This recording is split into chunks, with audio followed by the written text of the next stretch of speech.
Saudar os irmãos com a paz do Senhor, amém? Amém. Agradeço a Deus por essa oportunidade, ter a honra de ministrar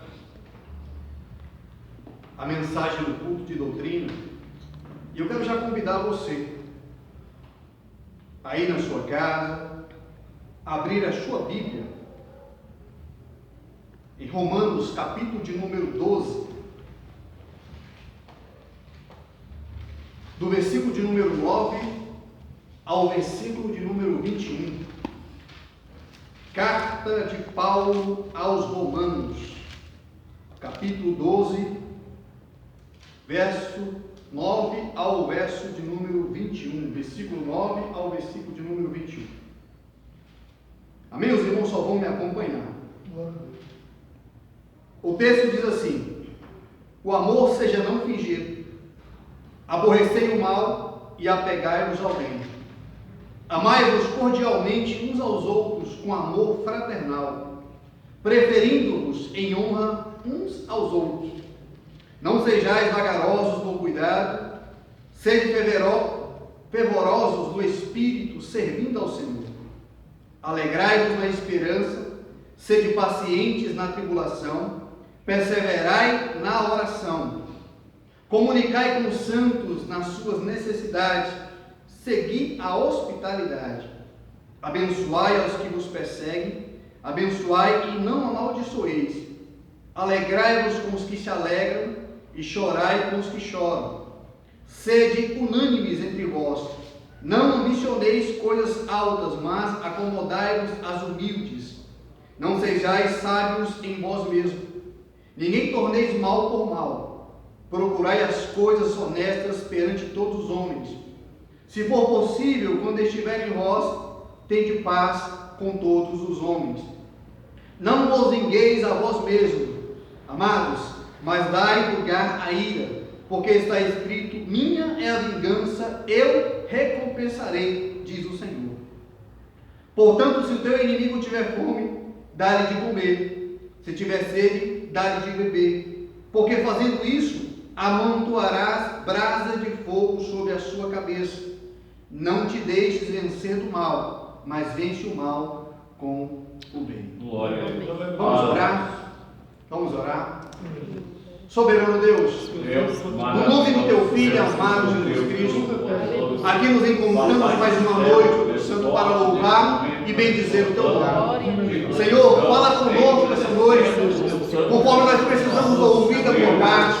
Visita o seu filho, a sua filha que está em casa neste momento, Deus amado, cultuando o Senhor, adorando a Ti nessa hora, Senhor. Traz o refrigério, Deus amado, a paz, a segurança, a proteção que nós carecemos da tua parte, Senhor. Tu és o nosso socorro, bem seguro na angústia, na tristeza. Tu és a nossa alegria, Pai. E nós clamamos a Ti nessa noite. Abre os nossos ouvidos espirituais para ouvir a Tua palavra e dar-nos entendimento, ó Deus amado, da verdade do Senhor. É o que nós te pedimos neste lugar e já te agradecemos em nome de Jesus. Amém? Amados, antes da gente analisar os versículos que nós acabamos de ler, eu quero falar um pouquinho sobre a parte histórica da carta aos Romanos, ou a parte teológica da carta aos Romanos. É uma espécie de introdução à carta aos Romanos. A carta aos Romanos foi escrita por volta de 57 ou 58 depois de Cristo. Uma carta de autoria paulina. Paulo se identifica logo no início da sua carta, é uma das características de Paulo. E para muitos estudiosos, muitos teólogos, muitos doutores, a carta aos Romanos é mais um tratado do que uma carta propriamente dita, devido ao seu estilo formal e sistemático da carta aos Romanos, ou do tratado teológico de Romanos, para alguns. Não faz muita diferença para a salvação ou para a compreensão do texto bíblico, se é uma carta ou se é um tratado teológico. O importante é que é uma carta ou um tratado direcionado pelo Espírito Santo para fortalecer a minha vida e a sua vida, para nos dar compreensão verdadeiramente do Evangelho de Jesus Cristo. Quando eu falo Evangelho de Jesus Cristo, é que para grande parte dos teólogos, ou teólogo como F.F. Bruce ou Dr. Bruce, Romanos é o Evangelho de Jesus Cristo conforme escreveu Paulo. É como se fosse um quinto Evangelho na visão de F.F. Bruce e na visão de parte dos reformadores. Lutero e Calvino tinha a carta aos Romanos como o livro mais importante da história. Tamanha é a importância desse livro para a igreja no decorrer do século. Doutrinário e também de ações práticas da vida do cristão nessa terra.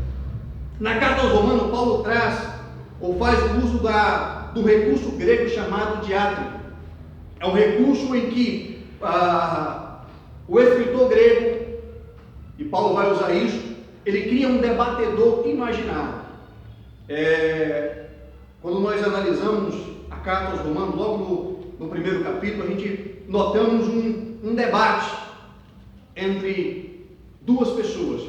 E ali foi que Paulo criou esse debatedor imaginário em que, ao mesmo tempo que essa outra pessoa questiona Paulo sobre alguns posicionamentos, Paulo vai dar a resposta no decorrer do escrito de Romanos. Questionamentos esses que muitos na época ímpios fariam para Paulo e fizeram para Paulo, e questionamento que hoje a igreja, no decorrer da história, ou os cristãos poderiam fazer e têm feito. Então Paulo ele vai criar esse debatedor para nos trazer algumas respostas sobre alguns questionamentos pessoais de cada um de nós. Romanos é tão importante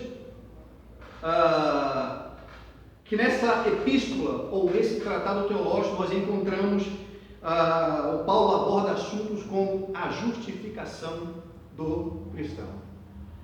E ele vai deixar bem claro que o cristão, a igreja é justificada em Cristo Jesus. Glória a Deus. Ou seja, que a justificação é um ato em que Cristo, ao morrer e ressuscitar na cruz do Calvário, ele pagou os nossos pecados diante de Deus.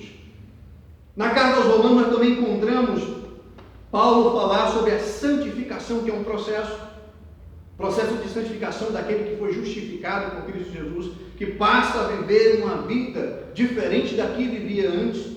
Então, em Romanos, Paulo vai tratar sobre essa situação, então Paulo vai tratar também sobre o último estágio do processo de transformação ou de salvação de Deus para a humanidade, que é a glorificação. Paulo vai tratar sobre a glorificação também como resultado final da salvação conquistada para nós por Cristo Jesus na cruz do Calvário. Então, em Romanos nós encontramos também Paulo falar sobre o Evangelho. Logo no início ele vai dizer que ele não se envergonha do Evangelho de Cristo, porque é o poder de Deus. É o poder de Deus. Importantíssima essa carta na história da igreja, importantíssima essa carta na vida, como já foi falado, desses reformadores, Lutero, Calvino, o grande pregador pentecostal, o grande pregador avivalista John Wesley, ao analisar a carta aos Romanos, ele se maravilha com o ensino do Espírito Santo através da carta aos Romanos.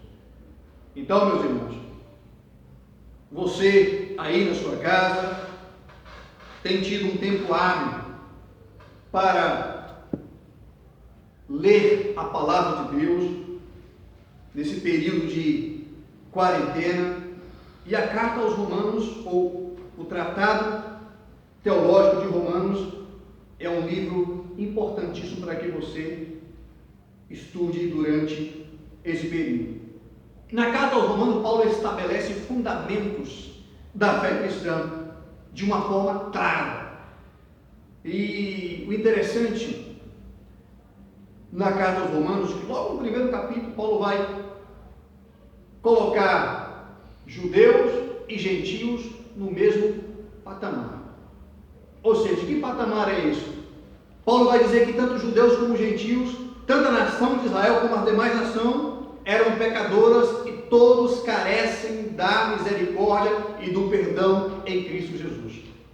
Paulo vai deixar claro na carta aos Romanos que Jesus Cristo morreu pelos pecados, não somente dos judeus, mas pelos pecados de toda a humanidade.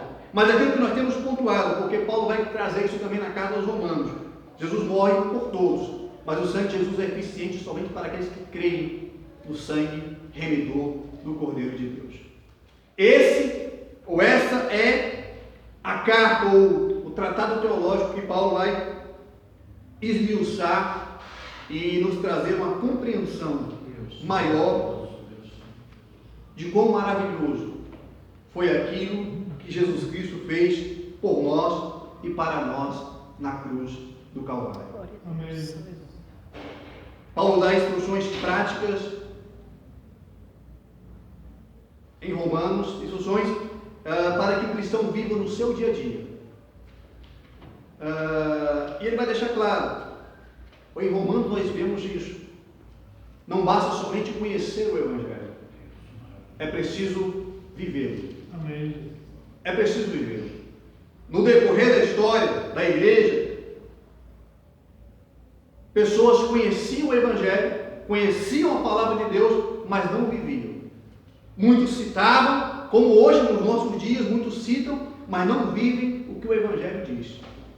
E em Romanos nós encontramos que isso é insuficiente diante de Deus para alcançarmos os benefícios assegurados por Cristo para cada um de nós.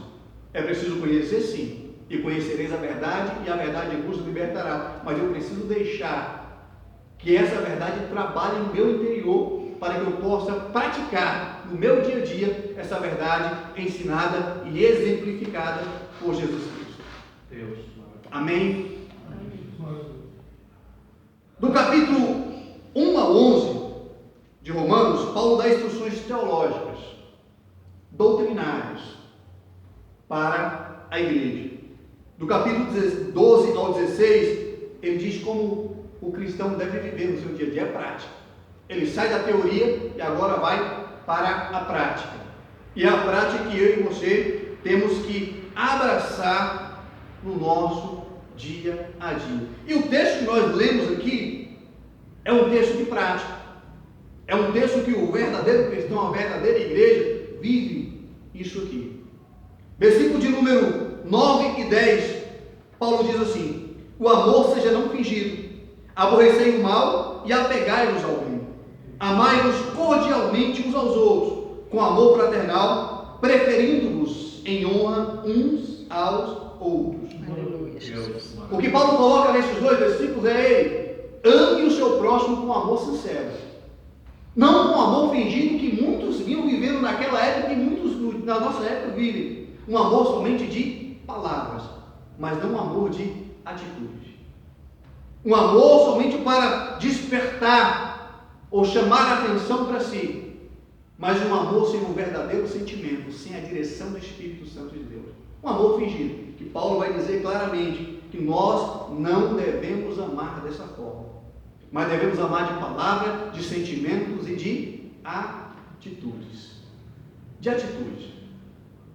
Esse é um ensino para mim e para você aqui essa noite. Você tem verdadeiramente amado o seu próximo, como a palavra de Deus manda você amar o seu próximo?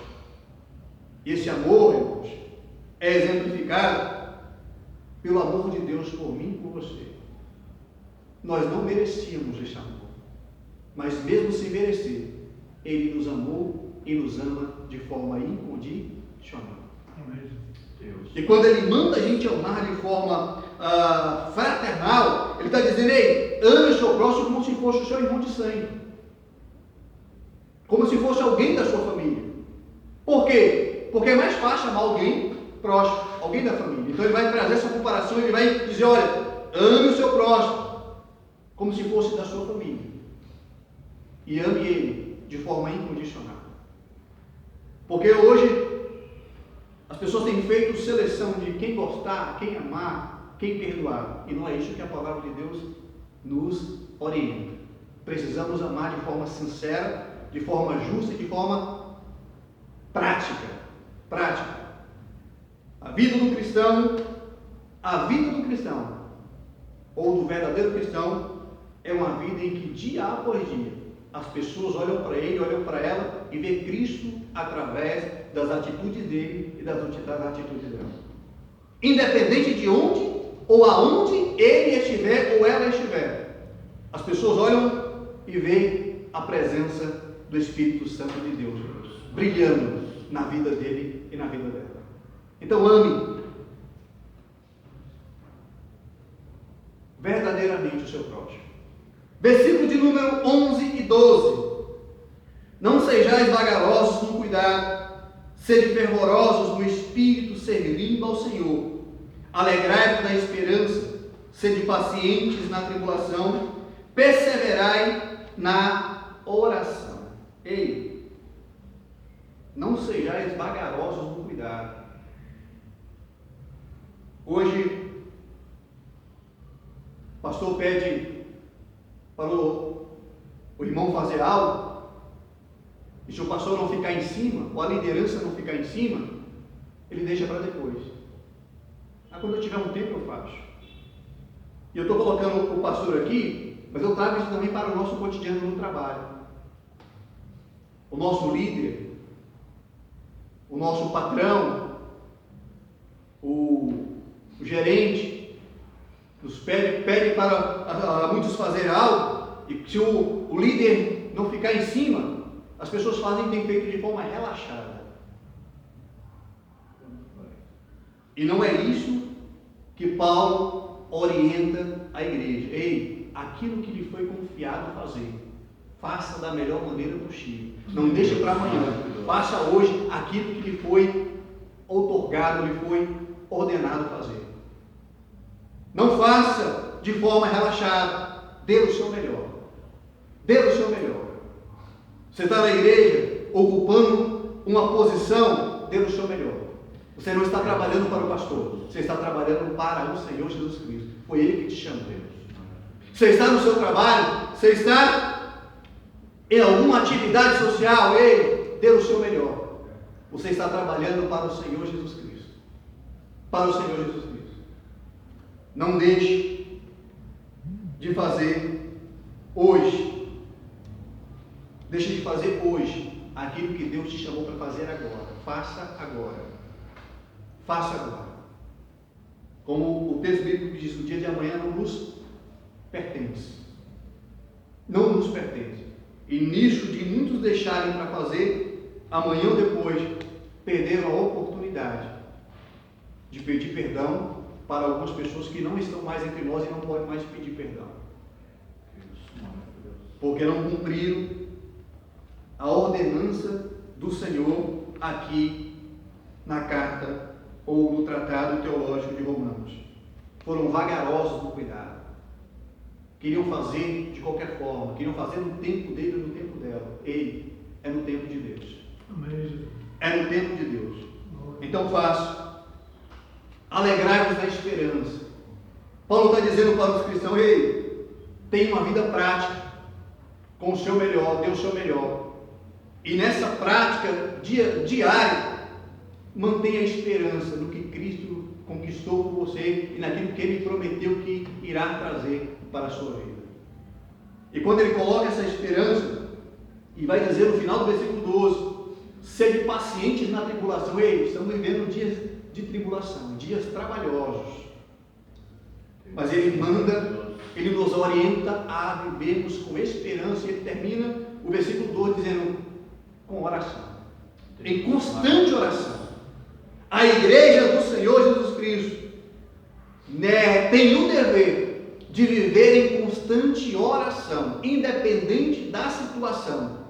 Se está em festa, oração. Se está chorando, oração.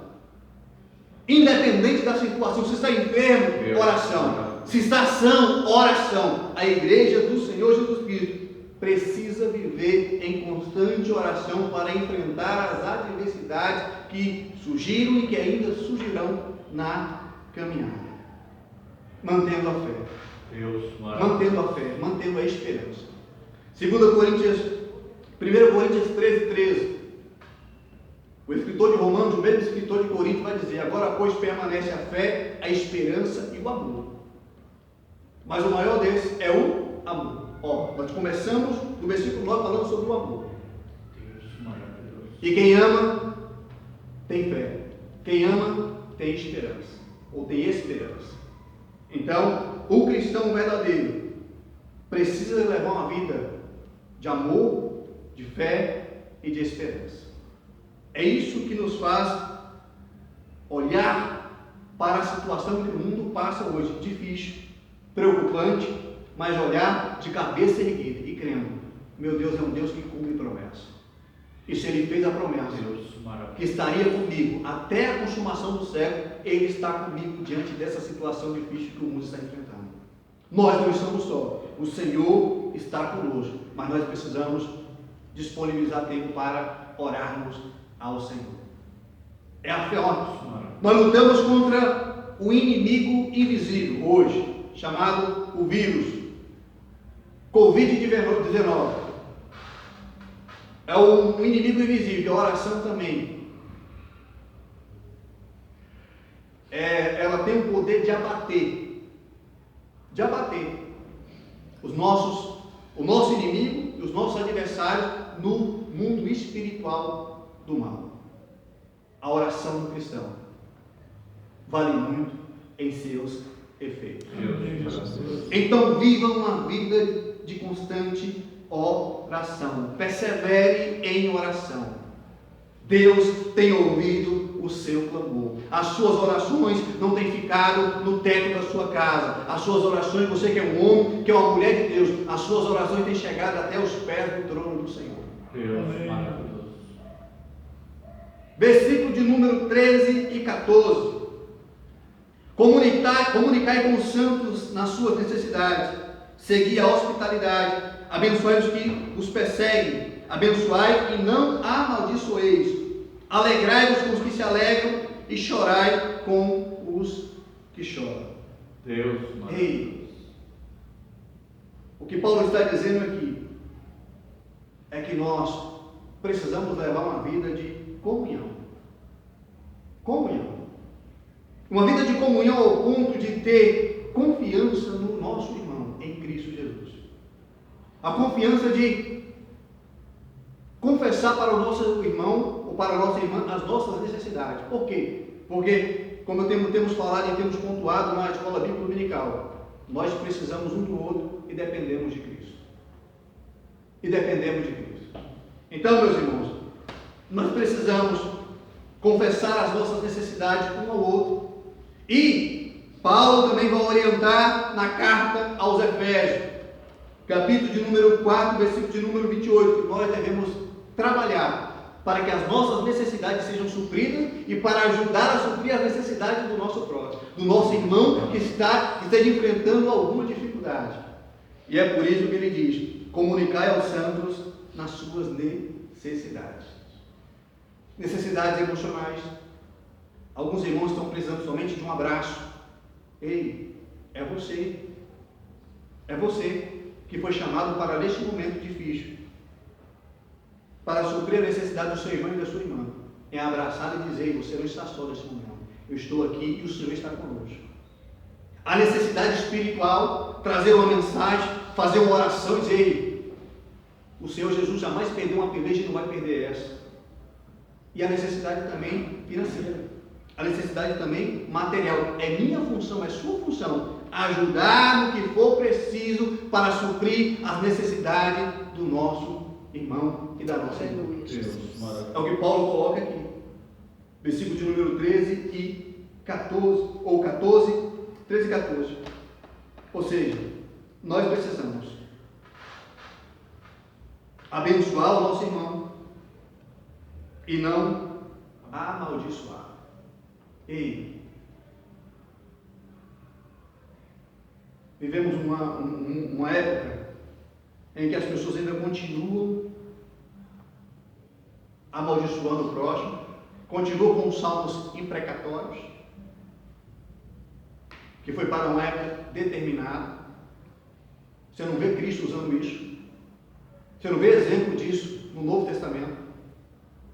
Porque Cristo trouxe o verdadeiro entendimento do projeto de Deus para a humanidade. A igreja do Senhor Jesus Cristo foi colocada nessa terra para abençoar e não para amaldiçoar. Os meus lábios, os seus lábios, têm que servir a Deus. E se os seus lábios servem a Deus, se o seu corpo, a sua alma, o seu espírito pertencem a Deus, você é um agente de milagres. Amém, Jesus. Por quê? Porque o Espírito Santo trabalha em você e através da sua vida.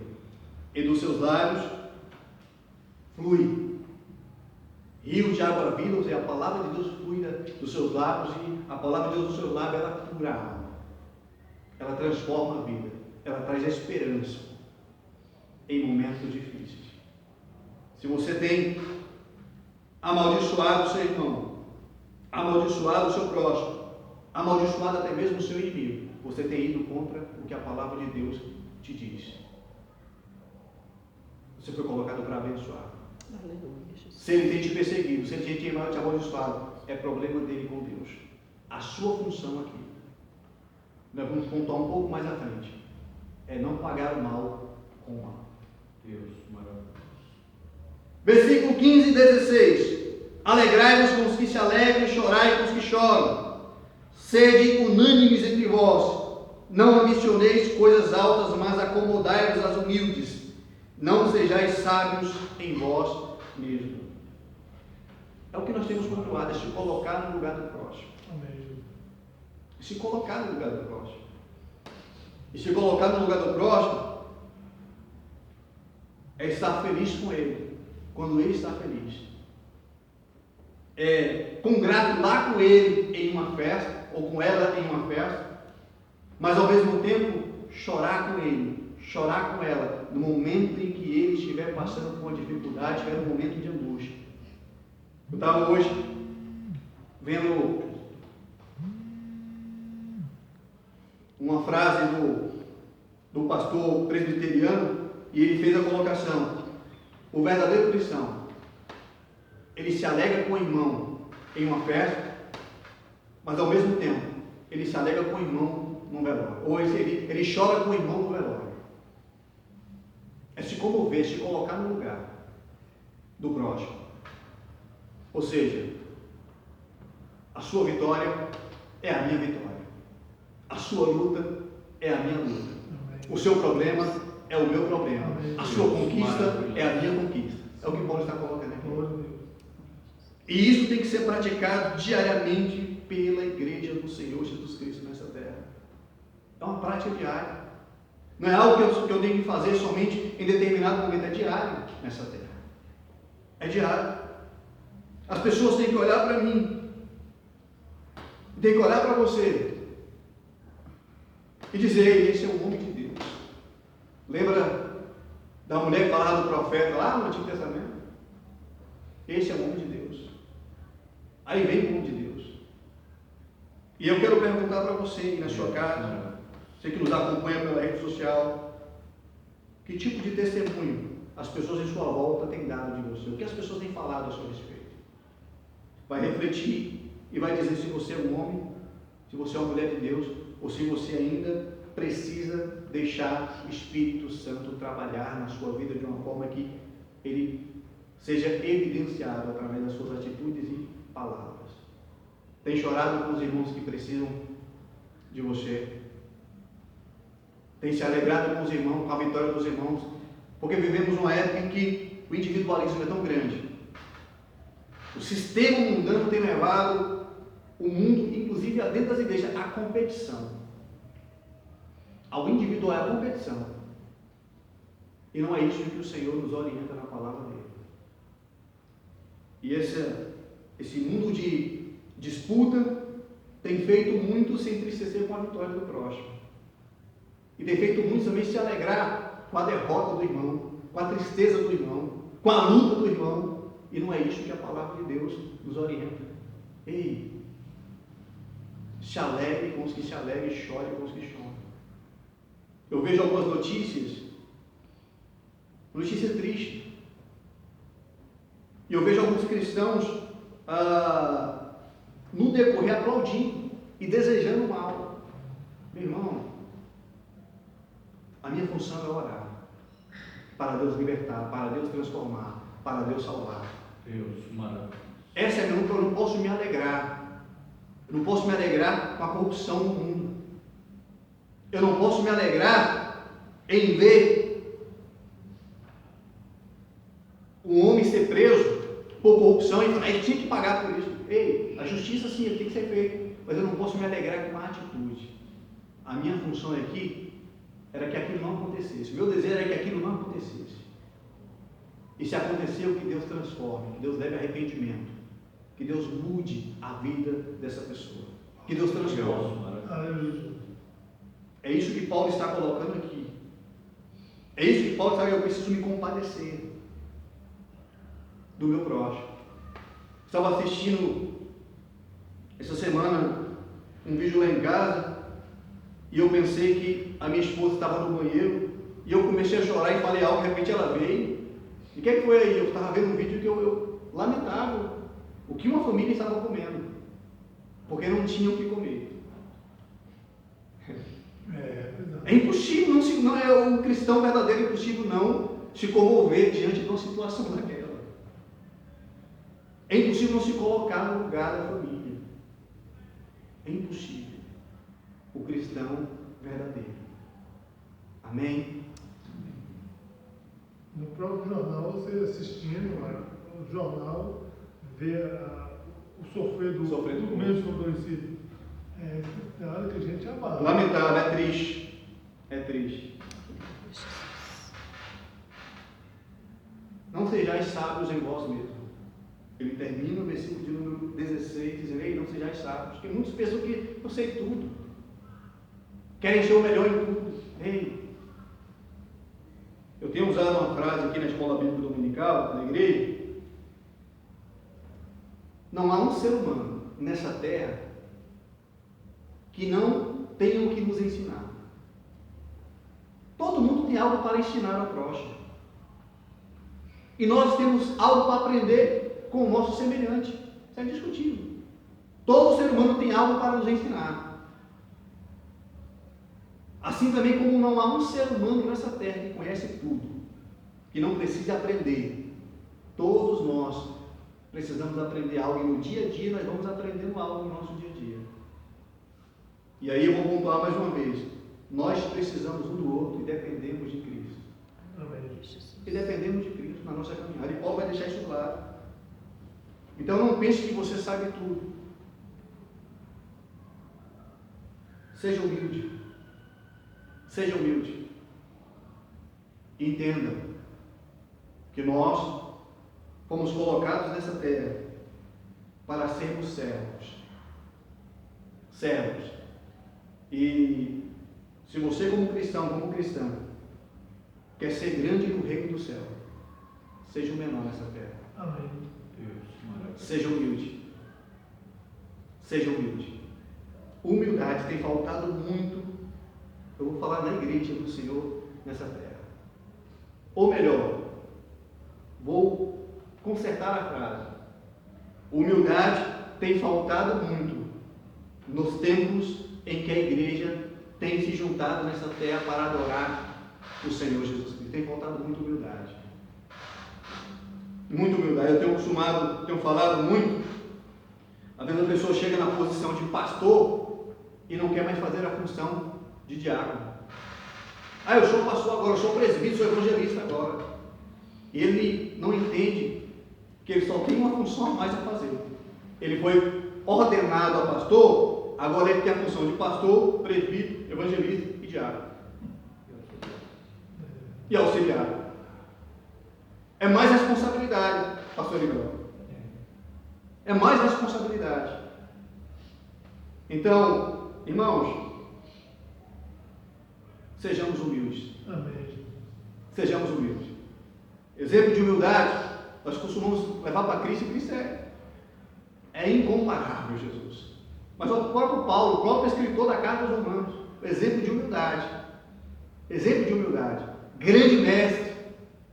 Grande mestre. Mas você vê Paulo no decorrer da sua vida se doando para o reino de Deus, para ajudar o próximo, e você não vê Paulo se gloriando por isso.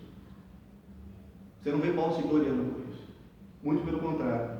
Você vê Paulo se dedicando ao reino de Deus da melhor maneira que ele podia se dedicar. Faça isso. Faça isso. Você não... O seu patrão, igreja, chama-se Jeová Jiré, o Deus que provê. Glória a Deus. O seu patrão chama-se o El Roi, o Deus que vê todas as coisas. Amém? O seu patrão, seu pastor, seu líder, chama-se Jesus Cristo. Glória a Deus.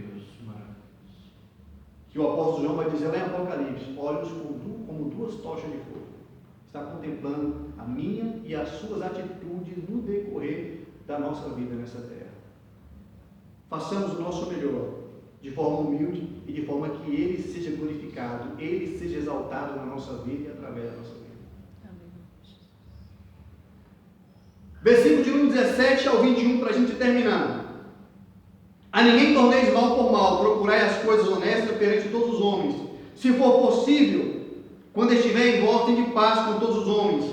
Não vos vingueis a vós mesmos, amados, mas dai lugar à ira, porque está escrito: minha é a vingança, eu recompensarei, diz o Senhor. Portanto, se teu inimigo tiver fome, dá-lhe de comer, se tiver sede, dá-lhe de beber, porque fazendo isto amontoará brasa de fogo sobre a sua cabeça.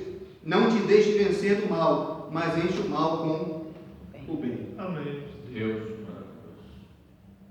A ninguém torneis mal por mal. Ei, pagar ao bem com o mal é diabólico. Pagar o mal com o mal é recompensa ou atitude humana. Pagar o mal com o bem é divino, é direção do Espírito Santo de Deus. Aleluia. É nova criatura.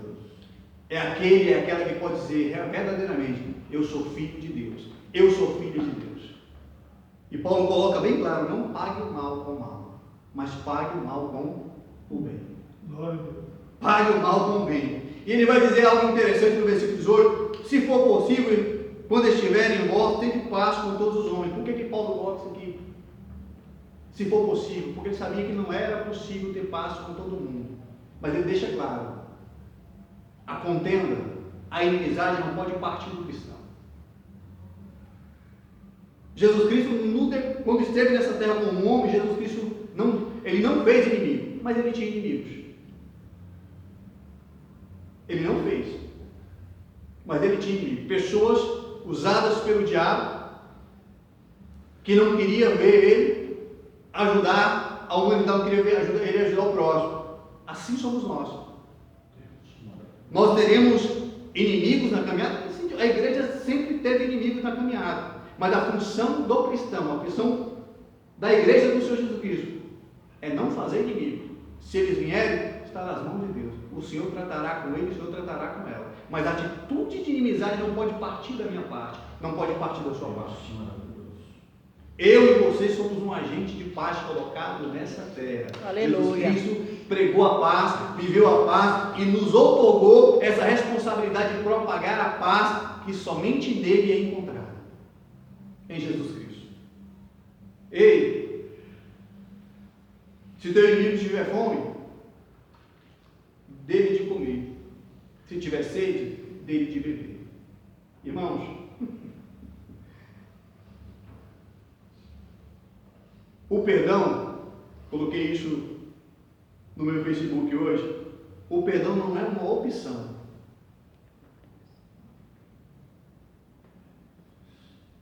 Para quem quer que os seus pecados sejam perdoados por Deus, ele é uma obrigação. Aleluia, Deus, verdade. É o que Paulo está colocando aqui nas entrelinhas do que nós acabamos de ler, versículo de número 20 e 21. Quer ser perdoado? Perdoe. Lá em Mateus 6, Jesus vai ensinar os discípulos a orar a famosa oração do Pai Nosso. Perdoa os nossos pecados, assim como nós perdoamos aqueles que pecaram contra nós. Amém, Jesus. E o versículo de número 14, interessante, 15, Jesus vai dizer assim, ó, por discípulo, e para mim e para você essa noite, se perdoares aos homens as vossas ofensas, o vosso Pai também vos perdoará. Aí o versículo 15 de Mateus 6, mas se não perdoares aos homens as vossas ofensas, também vosso Pai não vos perdoará. Ou seja, não é uma opção, é uma obrigação do cristão. Perdoar. Deus, maravilha. E perdoar não é ter uma amnésia. Perdoar é lembrar sem dor. Perdoar é lembrar sem mágoa. Lembrar sem desejo de vingança, sem desejo de ver a pessoa mal. Perdoar é você olhar para a pessoa e falar: Senhor, tem misericórdia. Lembra de Jesus Cristo lá na cruz? Pai, perdoa porque eles não sabem o que fazem. Jesus foi um exemplo em tudo para mim e para você. Ele foi o exemplo. E Ele requer isso de mim e requer isso de você. Ele diz assim: ei, não se vingue, mas dê lugar à vingança. Por que ele faz essa colocação aqui? Porque a vingança pertence a Deus. Quem nos vinga é o Senhor Jesus Cristo. Quem nos vingará é o nosso Deus. Mas eu e você não podemos vingar. É não retribuir o mal com o mal. O justo juiz trará a justiça e a vingança no tempo certo para aqueles que têm perseguido a igreja. Mas a minha função e sua função é amá-los e suprir as necessidades dos nossos adversários nessa terra. A sua oração é: Senhor, eu entrego nas tuas mãos. Eu não tenho mágoa, mas eu sei que essa pessoa, se ela puder me fazer o mal, ela continuará fazendo mal. E eu a entrego nas tuas mãos. Tu és o justo juiz. Essa é a função da igreja. Essa é a função do cristão. Não deixar vencer pelo mal, mas vencer o mal com o bem. Amém? Amém. Ei, ser cristão é viver a vontade de Deus. É verdade. Ser cristão é fazer aquela pergunta diária: o que Cristo faria no meu lugar? O que Cristo faria no meu lugar? E fazendo essa pergunta, as nossas atitudes, fazendo essa pergunta e levando para Cristo, as nossas atitudes estarão de acordo com a vontade de Deus. E verdadeiramente iremos enfrentar lutas e dificuldades, sim, mas depositaremos diante do trono de Deus. O melhor banco para se depositar é na presença de Deus. Lá a traça, a ferrugem, a corrupção, o ladrão não rouba. Não consegue desviar. Está bem guardado. E Deus, o justo juiz, nos dará naquele grande dia. Amém. Amém? Amém. Quero convidar você a se colocar de pé mais uma vez. Você aí na sua casa, coloca a mão no seu coração aí nessa hora.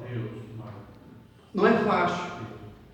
Não é fácil viver como Cristo viveu no nosso dia, mas também não foi fácil para Cristo no tempo dele viver a vontade do Pai. Mas Ele nos mostrou que é possível.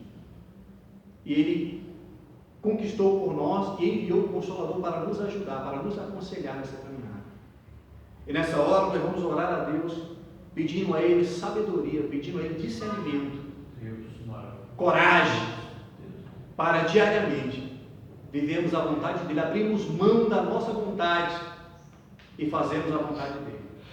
Vamos orar? Senhor, no nome do Teu Filho amado Jesus Cristo, o Seu Filho e a Sua Filha essa noite, Pai, que ouviu a Tua palavra, ouviu que o Senhor requer de nós o amor verdadeiro, ouviu que o Senhor requer de cada um de nós sinceridade, que o Senhor requer de cada um de nós perdão, que o Senhor requer de cada um de nós que nós paguemos, ó Pai, com o mal com o bem.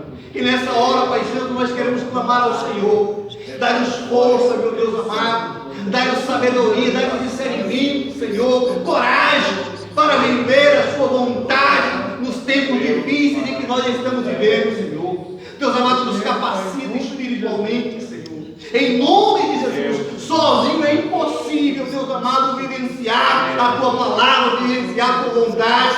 E é por isso que nessa hora nós clamamos ao Senhor, nos ajuda nas nossas fraquezas, Senhor, quebranta a nossa carne, dá-nos a mente de Cristo, Senhor Deus. Oh, ilumina, Deus amado, a nossa caminhada nessa terra. Visita o seu filho, a sua filha agora que está no lar, que está em casa, Senhor, precisando, Deus amado, ser confortado, Deus amado. O Senhor venha trazer refrigério, venha trazer paz, venha trazer fé e esperança ao coração dessa filha e desse filho seu que está enfrentando lutas e dificuldades neste momento, Senhor. Entra com a tua providência divina e traz, Senhor, a cura e a esperança em Cristo Jesus. Nós te pedimos essa noite, ó Deus, e já te agradecemos em nome de Jesus. Amém? Pastor.